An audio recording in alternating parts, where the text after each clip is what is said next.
What's up, fight fans? It's Sap from Global Fight Talk here with the Irishman, Kyle McElroy, heavyweight. How we doing today, man? Doing well, bud. How are you? I'm doing great, man. Blessed and highly favored. So I hear you got some big news for us to drop a little Global Fight Talk exclusive. Let's hear it. Yeah, man. I found out, Thursday morning and Thursday afternoon, I got signed to a five-fight, 2-year contract with BKFC. So, yeah, big news. I thought I was gonna, get like a one-off fight, and then, depending on my performance, potentially get a contract. So to all of a sudden get a call from, I got a text from the matchmaker that said call him, and then he let me know. It was right before they announced it on the podcast, the BKFC podcast on YouTube. So Yeah. he said, listen up because they're going to announce it. And then, so yeah, it was big news. I'm still trying to wrap my head around 2 years with the company. It's huge. I thought I was going to have, regardless, I'm going to perform on fight night, but it's just big news. It almost just makes it even takes any sort of stress I had off going in. Now I can just go in and do work. You know what I mean? So, Do yeah, you know when the first time we'll see you in there?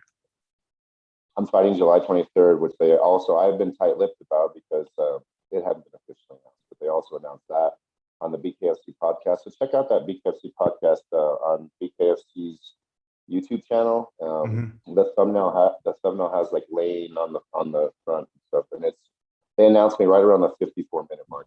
They announced the tryouts from the Texas tryouts and the Belfast tryouts as well, and of course some re-signings. Shof got re-signed, and I don't want to forget his names, but guys that have been putting in work. Shof have been showing up to tryouts and making. I don't know if that has anything to do with his extension, but anyways, congratulations to everyone, all the signees, and man, yeah, it's big news. I'm super excited. So I don't know what anyone else is doing, but I was the only one who's announced that has a fight. So yeah, we got a fight July 23rd.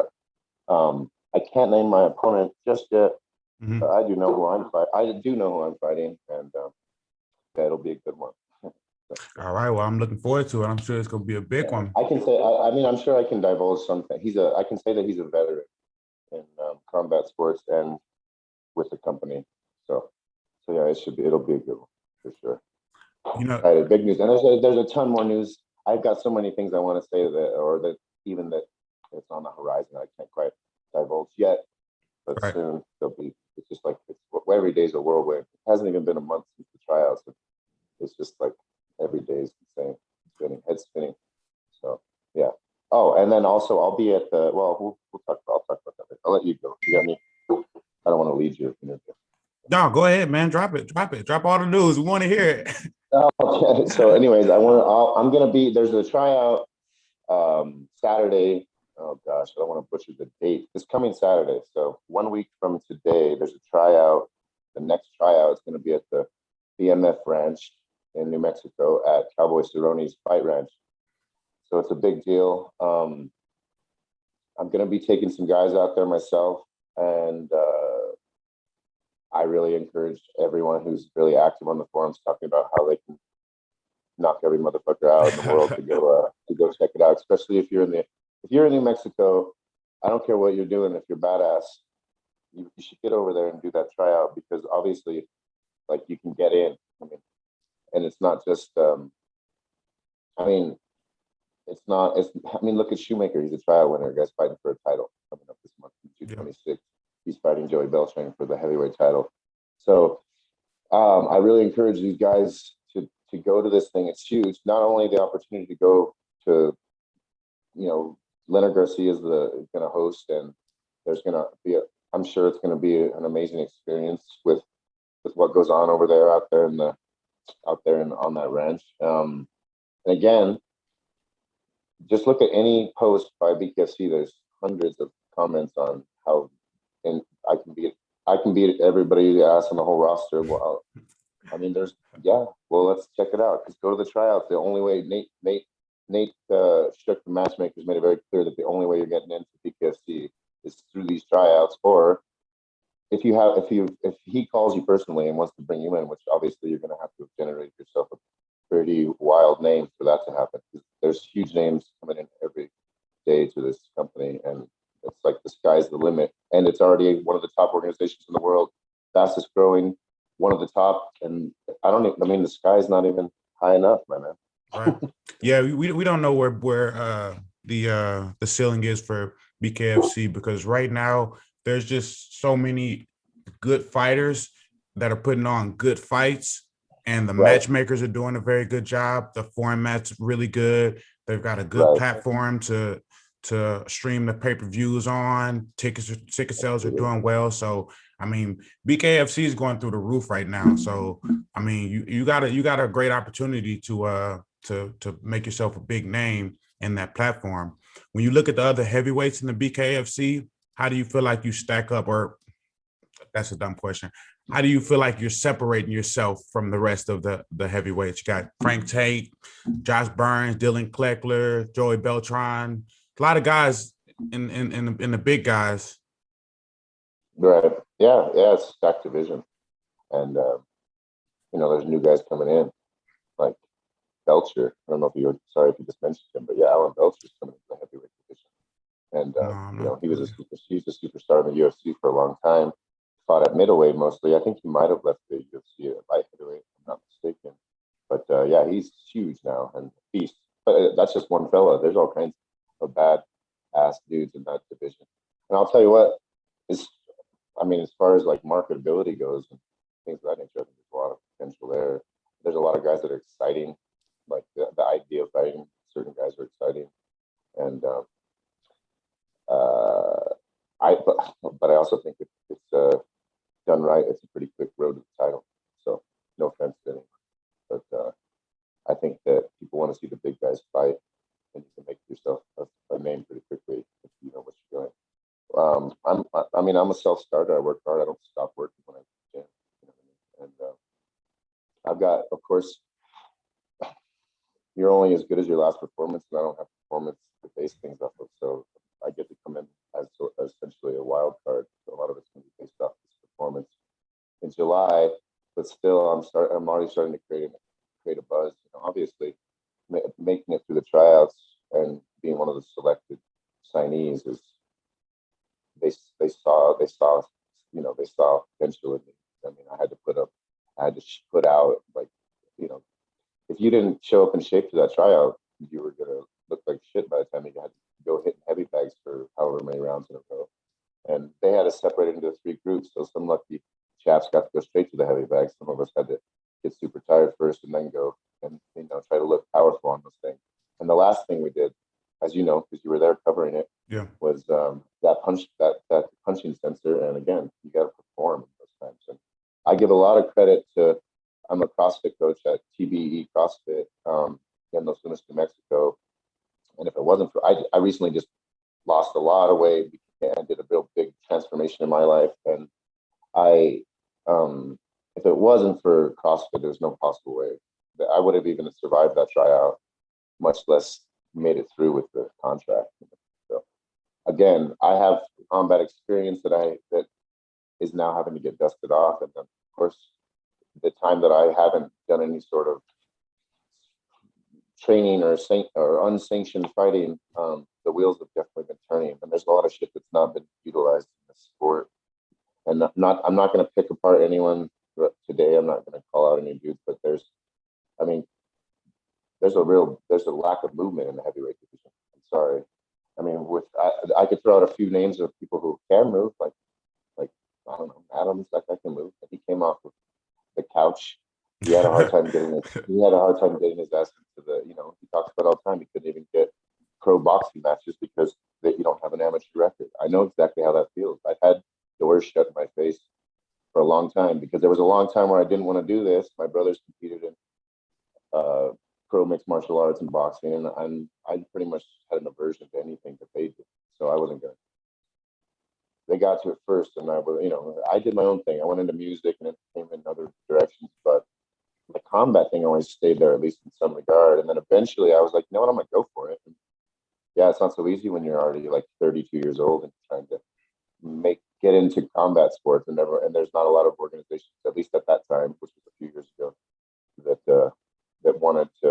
had amateur programs and things of that nature. So you show up and you're like, hey, I can fight. They're like, yeah, you know how many dorks show up here and say I can fight? You know what I mean? Like, they don't want to hear that shit, even if you're in a local setting, because I come from Albuquerque, New Mexico, and it's, you know, it's a scrappy state, or it's a scrappy city rather, but it's a scrappy state in general. And yeah, I mean, just about anyone could flying armbar you on the street corner. You know what I mean? If you get into a trouble, but yeah, I mean, everyone's tough or whatever. But so now that the BKFC has picked me up, it's afforded me the opportunity to maybe not have, maybe the doors aren't so tightly closed in some regard now. Now I can finally get some training in, I can get some coaching in if I need it and things of that nature. Or at least it's like, again, I don't have losses, so you're a winner till you lose, my man.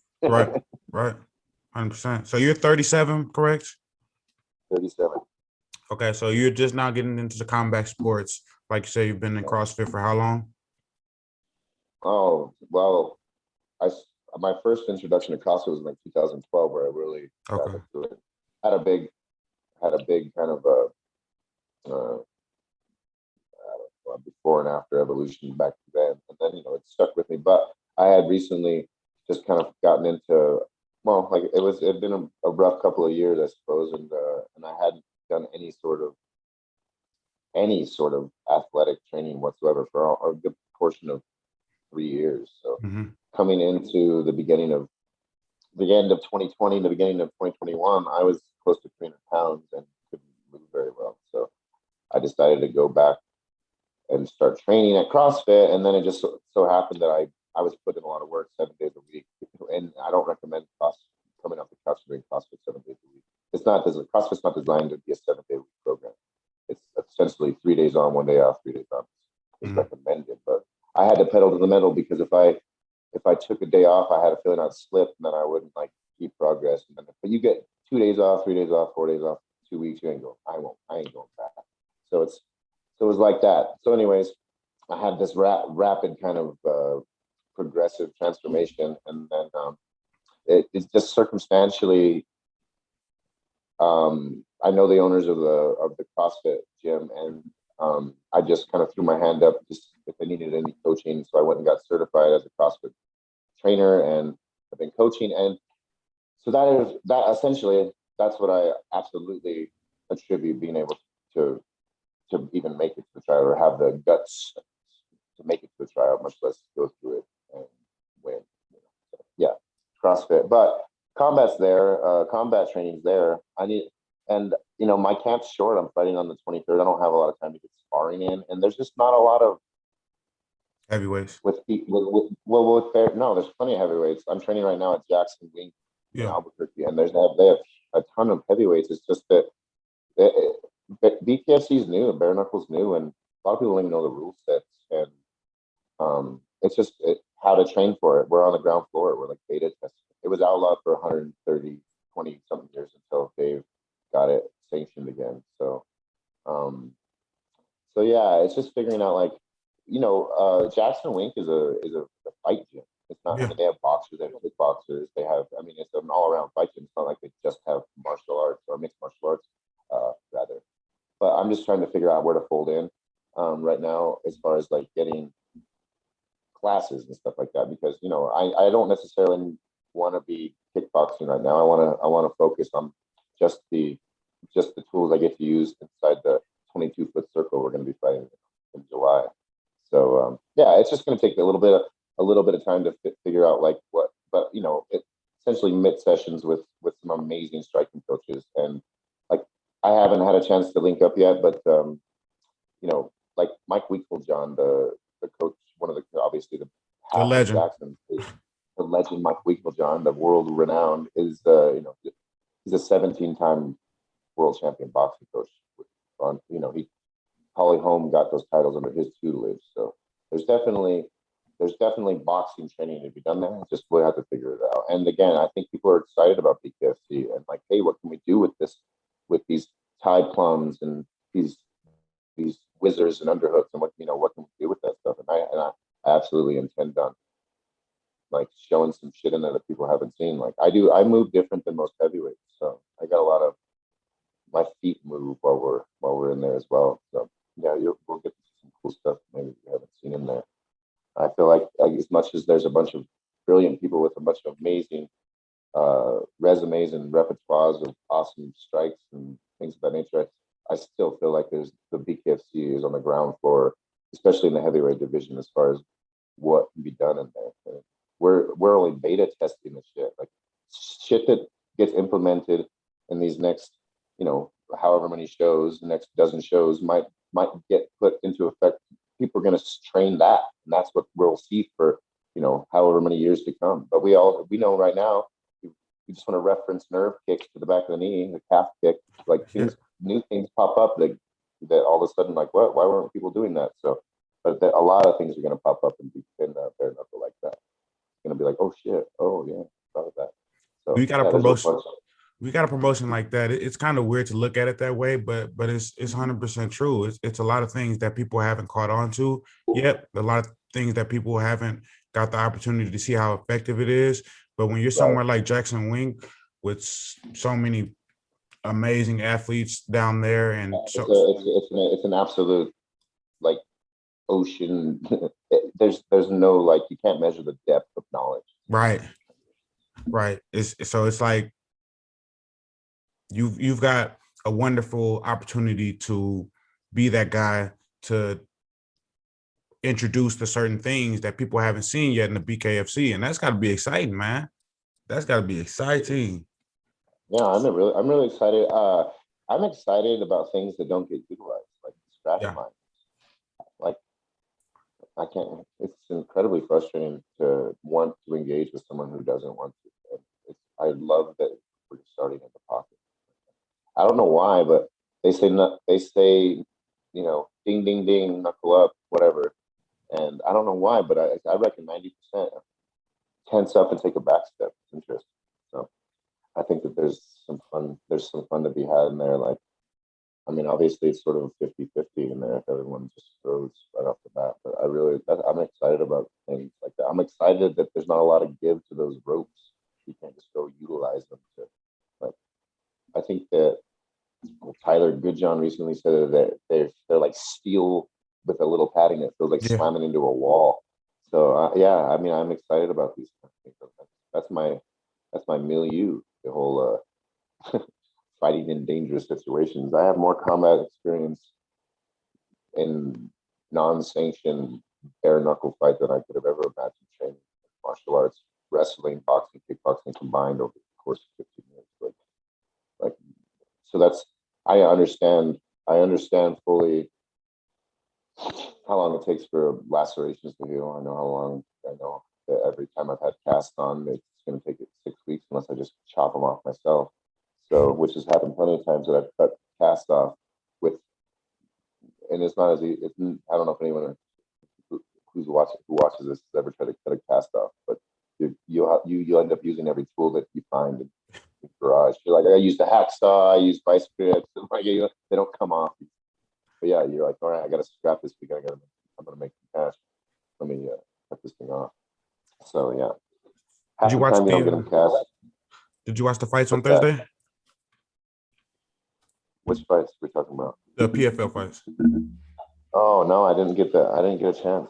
You missed yeah, I had to catch the highlights of Claressa, and it was amazingly impressive. So I didn't put her up, if I'm not mistaken, against a brown belt, and she pounded her out in a grappling situation. You know what I mean? So, like, yeah, to be able to for her to come over from boxing. Obviously, she put in a tremendous amount of work, just from what I can gather from an outsider's perspective. At Jackson, and then for her to go in as a boxer and smash a grappler on the ground, like, amazing. Like, you couldn't have written it better. And then it just be like, again, watching the highlights and just seeing socials posts that she's just her, how it's happy, she's genuinely happy, and she like was to be there. Yeah, that was real joy. Well, here's the thing. The first 2 rounds, Brittany took Claressa down and mounted her. Both of them overcome some adversity. So to overcome, take some intestinal fortitude check. Yeah. Right. Yeah, I mean, most people would have panicked and or be quit, and you could tell the type of preparation that she's put in and the way how she was so composed down there. Like you've got a brown belt on top of you. You're mounted. She had the grapevine on her legs. She sprawled out. Couldn't really do much against the cage. It wasn't looking good. She rolled it out to the end of the first round. No, for real. She rolled it out to the end of the first round. She did it again in the second round. In the second round, Brittany tried to get her in an armbar, I believe. And then that's when she popped up. And then the third round, she stuffed her takedown that time and just started landing hammers on old girl. Yeah, man. So was brutal. It was a joy to watch, even for somebody who's not specifically in her corner. So when people type about how happy she was, it was just like the type of perseverance and skill that she showed all in one night. It even considering the adversity, I would even say especially the adversity, it went as good as it could have went for her, because it showed people the type of preparation that she's put in. Well, absolutely. I mean, obviously, she was going to take her work ethic and her amazing talent, obviously, and transfer it into whatever she wanted to do, whether she wanted to go be a chef or, obviously, she so it didn't matter what she chose. It's brilliant, and thank God for all of us that we get to watch her go into mixed martial arts. Like, we're the win. I mean, obviously she won, but all the fans win too. 100%. Guys talking about sky's the limit. Facts. So I know you're a bit of a fight fan yourself. I mean, obviously, but some fighters aren't genuinely fight fans. Yeah, absolutely. You're like, hey, did you the new video game that you're in came out, and did you play it? They're like, no, I only play first person shooters. Like, what? You're in the video game? You don't want to. Yeah, no, there's a lot of people like that for real. Yeah. So I got some fight prediction I need from you. Okay. Oh, okay. I'll do my best. So we got, first of all, Izzy and Marvin tonight. Yeah. How about that? Those guys they've been drumming up some marketing for that. They can't wait. They can't wait to fight. You know what? I really wish that I would have watched their first fight before you asked me that, because I vaguely remember it. I know, if I'm not, did it go all the way to the judges that first? Yeah, Marvin won by split decision. Very, very close. Oh wait, Marvin won? I mean, no, Izzy won by split decision. Okay. Yeah, like, Izzy won by split decision. Blew my mind. I was like, wait, no, I don't know anything. I can't. I thought No. Izzy won by split decision. Mandela effect moment. Okay, so yeah. Gosh, man, I don't know. Izzy looks in shape though. Did you see that? Yeah, tan, man. What's he been out in the sun, dude? He's been super tan. I don't know if that's the right terminology.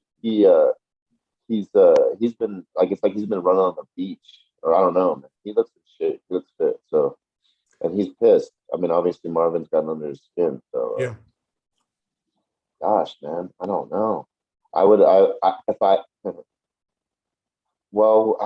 God, I think, shoot, I'll just play the odds. Yeah, it's probably gonna be Marvin, right? If we're going by odds, because Izzy hasn't lost yet, so the odds are with him losing. So I'll just play the odds on that one, and I'll say if he loses, though, I don't see him losing a decision, so it will have to be an upset. Yeah. Let's say a third round TKO by Marvin. Sheesh. That's my prediction, and that's just playing the odds. I actually, and I'm pretty much I'm kind of shell sunning when it comes to predictions. Like, you can almost you can just bet the opposite way and win, probably, dude. Like, every time I say something, it goes the other way. So we'll play with it. Yeah. Who else you got?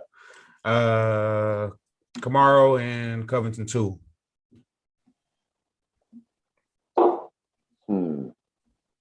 Yeah, man. Shoot, if you talk to me halfway through that first one and you're like, hey, this is going to be a decision, and who do you think will win the second one or something, I would be like, I don't know. But I don't know, man. I feel like Usman broke Covington pretty good in that one. I don't just mean jaw.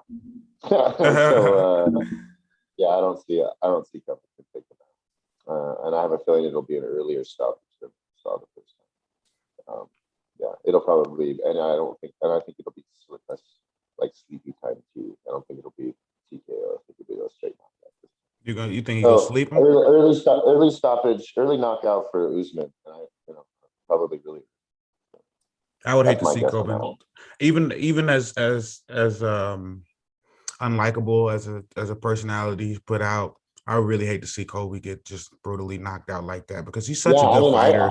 I could almost root for Cody or Kobe rather, and I really like that. Like, I think he's a good dude when he's not doing his shit. Yeah, You know what I mean? He's that's what annoying. I heard. That's no one cared about him until he started doing it. So I get it, but I just don't. This one's momentum, dude. I don't know if he's like it's with him. Right? He's So like unstoppable right now. he's got that momentum, dude, hard. Big time. So and now that he knows that he can sleep dudes with one shot, like I mean, he might have known that in training, obviously, but now that he's got to like sleep a dude who's never been slept, he's gonna have supreme fucking confidence in his hands too. He's gonna be throwing them. So yeah, I don't know. I mean, gosh, it'd be cool if Kobe won too, you know. But I have a feeling that it's not gonna go that way. All right, we got Leon Edwards and Nate Diaz tonight. Dang. Did you see that weigh-in? No, Nate's never. I don't think Nate's ever looked this good a shape at 170. really. So like usually Nate comes at 170. He doesn't look in shape, and He's maybe he's in pudgy. shape. Yeah, he's got a little. What is it? What did McGregor called him like skinny fat bitch or he's skinny. Anyways, he doesn't look skinny or fat. He's fit, and he weighed in right on the dot if I'm not mistaken. So man, an in shape Nate Diaz. Sorry guys. Fuck. So yeah, that's gonna be Diaz, and I'm sure it'll be a war. You know, Edwards, that guy's like a relentless force. So Yeah. I don't know exactly. I have a feeling that it'll be kind of a. It's five. It's the first 5 round non-title, non-main event fight of all time. And, You don't want to see Leon Edwards and Nate Diaz just for 3 rounds. yeah, and I think that has a lot. And I think Nate he wants to be able to, unless he gets sliced up, which often can happen, and then the fight gets stopped, as we know. But if he doesn't get cut, he wants that time to work because he really starts turning it on after a couple rounds. You know what Oh I mean? yeah. Like so, he usually can take you into like the into the shallow water and kind of drown you towards the end. So yeah, I see Nate winning that in probably some sort of really awesome fashion. Yeah. And it's like they're like, why are you fighting him? Kind of like, what's it in it for you? He's got like a little badass little record going with him. That's a good Nate Diaz impression, man. I'm saving that for. Don't show that. That's Kenny Florian's impression anyway. That's just That's a great impression for real. All right. Deontay Wilder, Tyson Fury 3. Oh man, Tyson wore the Versace robe, bro. That's a curse. That's not good. Fuck, bro. Fuck. I'm sorry, dude. I just saw a clip where Good John wore it in his first BKFC fight. Fuck, bro. You don't want it. I mean, maybe I shouldn't say that, but I mean, Just don't wear it. We're just going off superstition. Have you seen Deontay training, dude? And Mhm. I mean, maybe it falls apart when he's in there, but I haven't seen one loopy from the hip shot from him. Who he's hitting mitts with now, and that dude's big, bro. He's like the same. I don't know his name, but his striking coach is like the same height as him or taller, and they move really well together. And Deontay looks sharp as a motherfucker right now, dude. Like he's crisp. Malik So Scott. yeah, That's his name of his new trainer. Malik Scott. Yeah, he has his sideburns go up past his ears. Weird shit ever saw. That's his style, I guess. Maybe they call him sideburns, but yeah, what they're doing together, man, Looks it's amazing. dangerous. Absolutely. So yeah, I don't know what happened in that second fight. I'm not gonna speculate. I'm not gonna get involved with any of that. But something or a bunch of weird shit happened in that, and I don't know what was going on that night. But that wasn't necessarily the Deontay we were used to seeing throw down. Right. That's for sure. I mean, of course, maybe you just get hit behind the ear or hit good, and it rings your bell, and the rest of the night you're asking the same questions over and over again. But I have a feeling that Tyson's going to get pieced all apart in this one. As much as I like Tyson, and I was when he got off the canvas in that first fight, it was like one of the best moments in boxing of all time. You know what I Pandemonium. mean? Like, yeah, how? And the look on Deontay's face where he was already celebrating. Then he kind of looks out of the corner of his eye and he's like, There's no way. He's like, there's no way. yeah, I said the same thing. I'm like, there's no way he's getting up right now. yeah. So man, that's probably I have to just again, for me, the odds are with Deontay winning that one, and I just think he looks really good on the mitts right now. So. All right, last one, and you're gonna like this one. Okay. Tyron Woodley, Jake Paul. Oh man, you did it. Why'd you do that? Well, shoot, if you had asked me about his bro and Mayweather, I that kind of went kind of similar to how I thought. I didn't think that. I thought Floyd would be able to put him away at some point, but Thought he was stopping. I think Floyd. Yeah, he was. He's big and he was using weights. Yep. And then man, his shots are hilarious. What the hell? How can he train for a year and not be able to throw a damn punch? But he could sort of snap a jab, but everything else is the wackiest shit I ever saw. Yeah, Jake is a much better fighter than Logan is. Jake, now, hey, so what I said after that fight was, damn, bro, if that was Jake in there, fuck, maybe we might have been a little bit of trouble. If he was in there because I reckon that, and I know that the Pauls talk about fighting each other, but anyone who knows a damn thing about fighting knows that Jake can throw punch and his brother can't, and Jake has power, dude. Like he knows how to throw his right hand. Yep. So yeah. And Tyron used to be, powerful like that, and we just haven't seen it in a long time now. So he's just been, and we keep hoping like every time that they give another fight, they're like, now he'll do it. He'll turn it on again. Maybe he will in boxing. I don't know. They're talking about Mayweather coaching him. That could be a story altogether. Mayweather coaching Tyron? Yeah, Mayweather said, "Give me Tyron.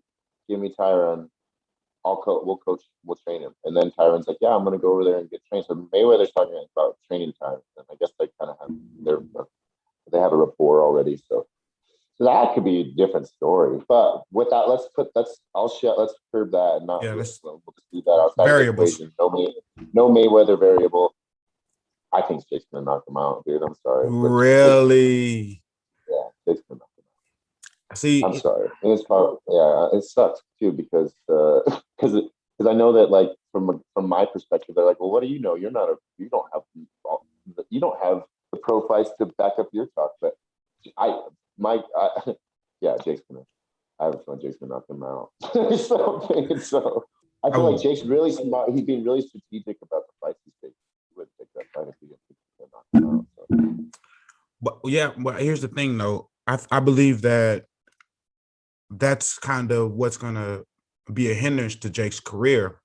He wants to keep finding better fighters than the last, but I think he made a little bit too much of a jump here because I don't know. It was just a weird jump. Like because he has carte blanche. He could pick whatever he wants, and right. I mean, like everyone wants to fight Jake Paul. He could damn near. I mean, if Conor comes off his next fight with the loss, he'll be like, "Please, Jake, I'll fight you now." You know what I mean? Like, no, for real. So yeah, but I just mean like I know that Tyron's been fighting the best of the best all the way to the end of his UFC contract, and we know who Jake's been fighting. But so yeah, I mean, God, it could be apples and oranges when you get it in there. And I really wish that Ben Askren had any capabilities whatsoever with his hands, so he could have seen something to try and compare or to try and gauge where Jake's actually at. But he can knock you out, and he tries to knock you out. So yeah, it's going to be dangerous for Tyron. But Tyron also it could just be so different. Like the skill levels could be so different that it's just embarrassing. But we thought it was going to be like that with Mayweather, absolutely, and Logan. Well, it was a little embarrassing. After it was embarrassing in all kinds of ways, but like he did knock him out. Yeah. So it's like, well, yeah, we all thought that at any given moment, whenever he wanted, he just like, all right, now just put together one combo and that's not what happened. So, but again, that has nothing to do with the other. Again, but going off momentum, I think that somehow Jake's gonna knock out Tyron Woodley. Oh, that's such a Chael Sonnen take right there. Yeah, exactly. I'm just gonna go with the fact. I'm just gonna resign it to that. You're gonna be wrong. So just bet the opposite way. You'll probably do fine. I really, really hope you're wrong, man. Because if Jake Paul knocks Tyron Woodley out, and not just the MMA world, the sports world in general will weep. Well, then they'll send him like a current killer. If he unless he just goes straight to boxing, he'll probably fight Tyson's brother after that. Tyson's brother. I mean, I'm not really impressed with him. So, I mean, He's good enough to beat he's you. not. He's not 6'9". He's 6 foot, I think, or something like that. So I don't know. And he's only got a couple fights. So that actually would have been, I think, that matchup made sense. Like Yeah. Jake Paul versus, I think he's only got like 3 or 4 fights. Yeah. Damn, I don't know if that's Tyson's brother's name, but yeah. So, anyways, that fight would have made sense. This fight's, I don't know what the deal was. The Tyron went in his locker room and just started talking shit. I don't really know what he's doing. Yeah, I don't know how he got back there, but yeah, he went back there during the hand wrapping, and but yeah. I think what it is he was checking the gloves because he's like real close friends with Oh Ben yeah, Askren. absolutely. Yeah. Oh, and they're like, maybe this dude's doing the old plaster of Paris. That's why he's knocking fools out. No, well, Well, if you don't put your hands up, Ben Askren, it don't matter what he does. yeah, he just chucked the loopy kind of overhandy sort of a thing, and it's like Ben didn't even know it. He forgot he was fighting for a second. Yeah, and he didn't prepare. It was obvious. Yeah, I don't think you can just say, "Hey, I can." You can't always just rest on your resume, dude, especially like when someone's trying to punch your brain through the other side of your skull. You know what I mean? Like it's not always black and white. So, No. All right. Well, I'm not gonna take too much more of your time. You want to go ahead and plug in your social medias, give any shout outs, any sponsors, anything you got? yeah, I appreciate you having me on first and foremost, and I thought you got some really great coverage from the tryouts. Thanks for championing us, and I know that you support the BKFC and combat sports in general. So keep doing what you're doing. Keep kicking ass. You can find me. I'm like new to socials, or I used to have socials, and then I kind of purged them. I'm kind of they laid dormant. Now we're about to go. So, anyways, you can find me on Instagram at Kyle Morgan McElroy, nickname the Irishman, but you'll find me under Kyle Morgan McElroy at Kyle Morgan McElroy. And yeah, sponsorships. I'm really proud to be sponsored by the TBE CrossFit, who where I coach and who has really helped me along this journey. Again, I attribute almost just about everything to them helping me get ready for this physicality and mentality wise.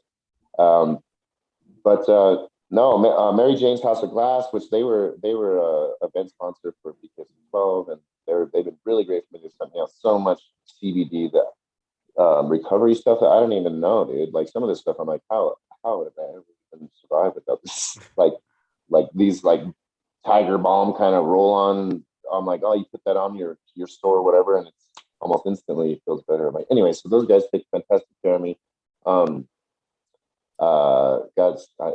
There's so many. Of course, Fusion, they've been really great to me, and Tiger Energy, at least on like just to kind of helping usher me into the game. And there's a couple of local sponsors that I want to talk about. That there's a CBD like a CBD health company called Old School that's in Los Lunas, and they have been great.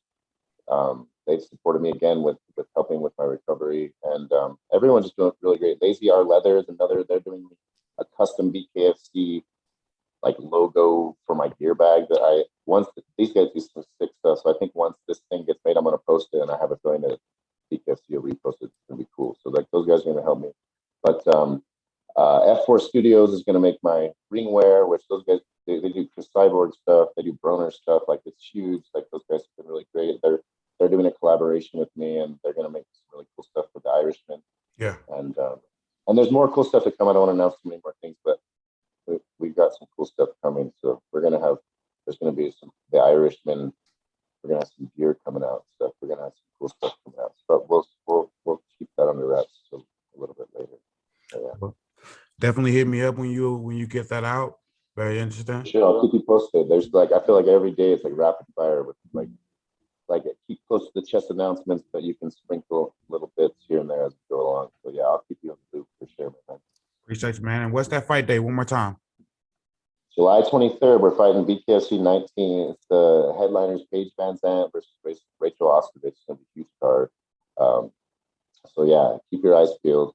Again, check out the BKFC on June 26th. That card is stacked. Like, if you check out, that's the most stat, one of the most stat, probably the most absolutely most stat card of all time. BKFC. dudes, come to this tryout next weekend. Hit me up on my socials.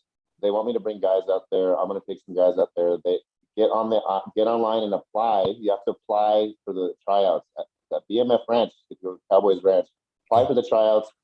The matchmaker they'll respond to you and they'll invite you out with the details. So again, don't just say it on the keyboard. Go to the tryouts. Earn your way in. You're not going to get in talking shit on the keyboard. I promise you. It doesn't work that way. Talk shit, but also go prove yourself. Get your ass to the tryouts. Hit me up. I'll make sure we get you there. If you're from New Mexico, we're locals, and it's in Edgewood, New Mexico. We'll figure out how to get you there. So if we need to get you guys together in a car full, we'll sort that out. So contact me. Contact Nate Schick, the matchmaker. Also, get on BKFC and apply for the tryouts. Don't miss this opportunity. This isn't gonna probably be an open-ended opportunity. The UFC used to have tryouts to get onto the tough shows. You know, where are those now? So No more. while this thing exists, guys like me that didn't get their shot can get a chance to get in. And Shoemaker's fighting for the title. He's a tryout guy. He's fighting for the heavyweight title of the world. So go to the tryouts. Watch June 26th, BKFC 18, BKFC 19, Paige Van Zandt versus Rachel Osterwitz. Me versus to be announced. There's a lot of good shit coming, guys. Stay tuned for sure. There it is. Well, thank y'all for tuning in. Once again, this is Sam from Global Fight Talk signing out. Thanks, bro. Cheers.